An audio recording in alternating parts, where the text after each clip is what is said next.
Welcome back to the channel, guys. I got an absolute banger for you. We're gonna dive right on into it. So I'm gonna be looking at, or rather breaking down, how we've helped this brand hit over $200,000 a month.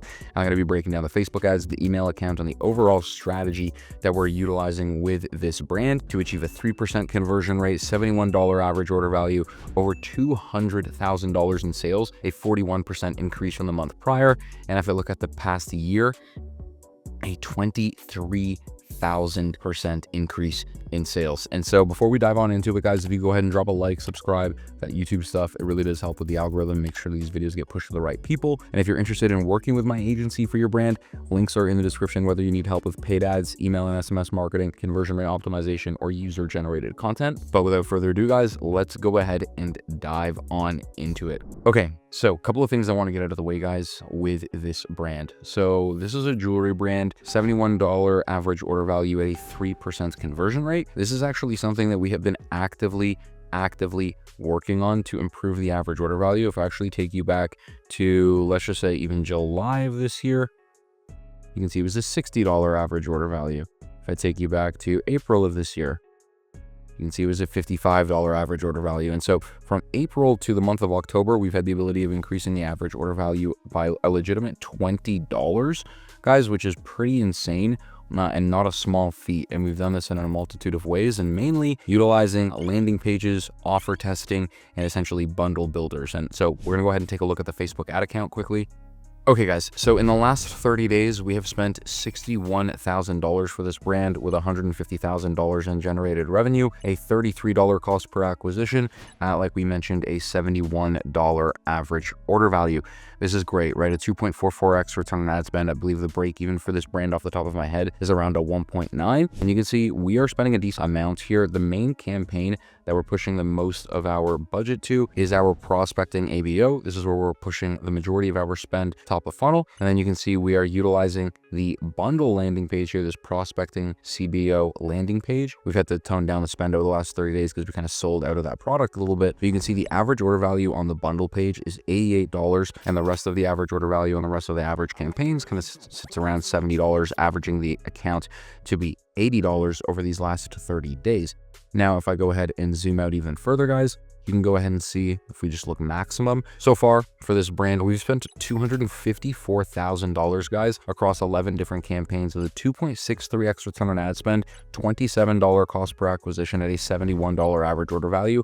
This is amazing. And this is honestly the main lever, and rather the main traffic driver for this brand. Again, if I zoom in a little bit over these last 30 days, $61,000 spent. If we just look at, again, strictly in October, I'll break this down for you. So our prospecting ABO, guys, this is going to be our main top of funnel campaign. We're basically utilizing a ton of different creatives, a ton of different UGC, a ton of different content, but basically very broad targeting. And you can see that the spend is allocated relatively even here. So a lot of these campaigns inside of here, guys, again, reminder, this is an overall ABO. So we're giving the budget here around $150, $100, $50 a day to each different ad set. And then within each of these ad sets, there's probably around 2 to 4 creatives, depending on the collection or what we're launching. As you can see, there's 4 in this one.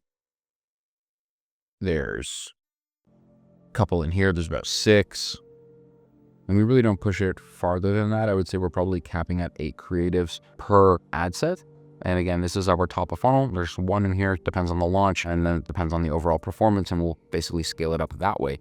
Then moving back down the campaigns here, as far as spend, we have our prospecting DCT. So this is where we're doing some creative testing here. Again, just completely broad, but trying out the UGC refreshes, different evergreen ads, different products that we're advertising here as well. Prospecting CBO landing page, guys. So again, these are just different offers that we're testing and different landing pages that we're testing with different creative. As you can see, this is performing excellent. $12,000 spend over the last 30 days, or rather in October, 3.59x return on ad spend. So the reason we haven't been able to scale this up, unfortunately, is just due to product restraints. And then lastly, guys, our final 2 campaigns, which are probably receiving less than 10% of the monthly budget, is our remarketing. So we just simply have the website visitors, basically remarketing, view content, initiate checkout, add to cart website visitors over the last 30 days, making sure we're retargeting those people. And then the re-engagement campaign. So just people on Instagram over the last 365, Facebook over the last 365, and you can see we're not spending a lot here. Over $60,000 over the last 30 days. We spent $700 on this campaign.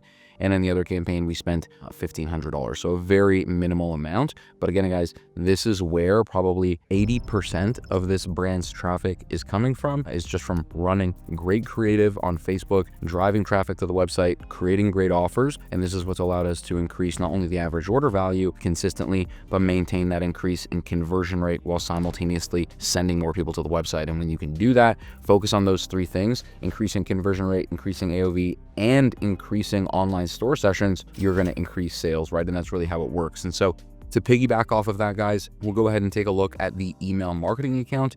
So again, just very quickly, over these, in the month of October, we're basically generating around 26% of monthly revenue. So this is October 6th to November 24th. So through the month of October for the email marketing account, I'll zoom in a little bit here. The brand made around $200,000. As we mentioned, this is a little bit overinflated just due to misattribution, but we generated 26% of revenue through email marketing. This is not including SMS marketing. So the one thing that I want you guys to keep in mind here is that any brand that we work with, and your rule of thumb should be as well, you want to be at the bare minimum generating 15 to 20% of monthly revenue through your email and SMS marketing channels. You can see there's around $9,000 in SMS here. We actually just ended up moving the brand over to PostScript for Black Friday and Cyber Monday, but the overall flows are performing extremely well, around 76% of this revenue, and 23% of that, around 24%, coming through campaigns. So a little bit of work to do on the campaign side, and that's going to be in a different video. I'm actually going to make sort of like a top 5 do nots and a top 5 do's for email marketing. So keep an eye out for that, guys. But again, to generate to over $200,000 a month in revenue, guys, is not rocket science. It simply comes down to obviously having a great product, great brand, and great content. But I would say really focusing on these three things, right? Improving that conversion rate, improving that average order value, and being able to drive more traffic. And you're really going to only be able to drive traffic, in a couple of ways, right? And that's either going to be through paid advertising or organic content and sort of like affiliates and influencers and those sort of things. So don't get too complicated, guys, but I would say 90% of brands can scale using Facebook ads if you have the right average order value, if you have the right conversion rate. So thank you so much for watching, guys. I really do hope you enjoyed this video and you learned a little bit of something. If you have any questions about this, please leave a comment below. As always, thank you so much for watching, and I'll see you in the next one.